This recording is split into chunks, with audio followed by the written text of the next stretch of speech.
This video is a tutorial on how to create a slip knot in crochet. A slip knot is used in the majority of crochet projects, so this is one stitch that will be really good to know how to create. All right, so I'm gonna just teach this a little different way, just so you can see all the steps on how to create it.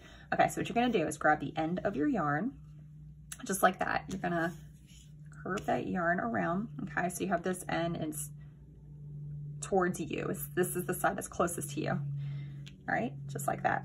Then you're gonna take this end and you're gonna flip it over, all right? So you have that short end right here. It's gonna be over this end.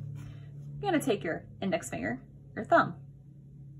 You're gonna bring it underneath that loop, and then you're gonna bring it up. Okay, so now it's facing upward. You're gonna take this yarn right here and you're gonna grab that right between your thumb and your index finger. And I'm gonna just use this hand to tug on this yarn to make it easier to pull this loop through and see how I'm pulling the loop through. And once you've done that, you've created a slip knot. And what's neat about a slip knot, the slip knot is adjustable. You can go ahead and make that loop smaller. You can make that loop bigger. And if you want to redo the slip knot, you can just go like this and the loop comes right out.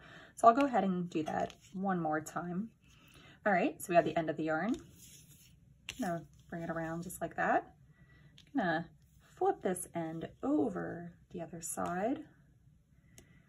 Index finger, thumb, up through that loop just like that.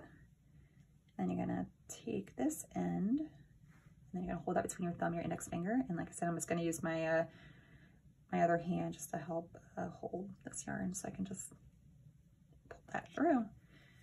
All right, and that is how you create a slip knot.